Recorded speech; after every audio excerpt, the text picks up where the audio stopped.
nikapelekwa msituni usiku nzima.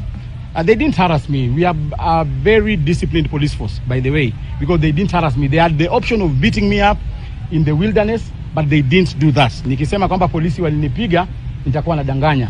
Hao polisi walikuwa nafuata masharti ya mtu ambao walikuwa anaongea nao kwenye simu.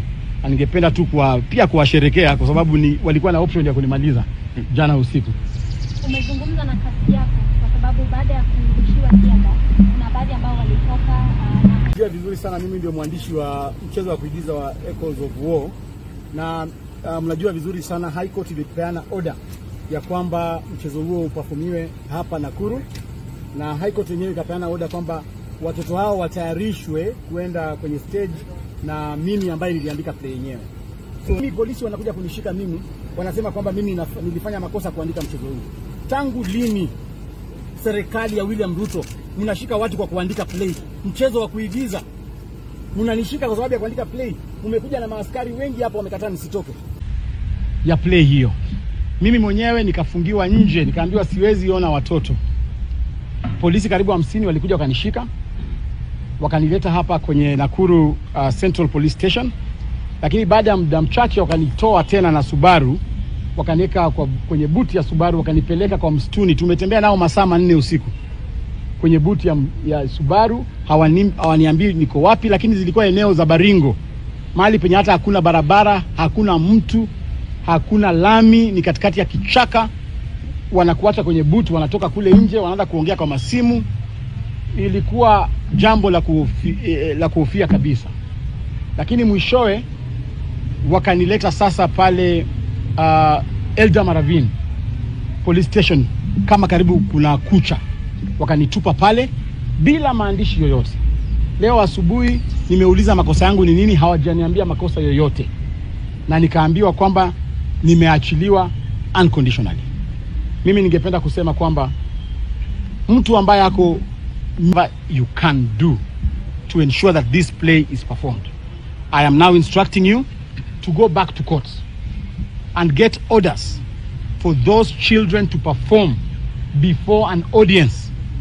The second order that I'm instructing you to go and get is those children waende wa perform katika National Theatre ambayo itakuwa filmed, and that performance will be used now as history so that the coming generations can be able to watch this play. Maybe yesterday after we were chased with tear gas, what exactly transpired, because within seconds you were gone? Yeah, nilitolewa katika gari yangu, walipasua kioo moja kwa gari yangu, wakatupa ndani pilipili ambayo ilikuwa pale ndani, so ikaanza kutuchoka. So ilibidi nitoke na wakanishika, wakanipeleka hapa Nakuru, na vile nilisema tukapelekwa katika msituni. Nikatolewa hapa Nakuru Police Station, nikapelekwa msituni usiku nzima. They didn't harass me. We are a very disciplined police force, by the way, because they didn't harass me. They had the option of beating me up in the wilderness, but they didn't do that. Nikisema kwamba polisi walinipiga, nitakuwa nadanganya. Hao polisi walikuwa nafuata masharti ya mtu ambao walikuwa anaongea nao kwenye simu. Na ningependa tu pia kuwasherekea kwa sababu walikuwa na option ya kunimaliza jana usiku.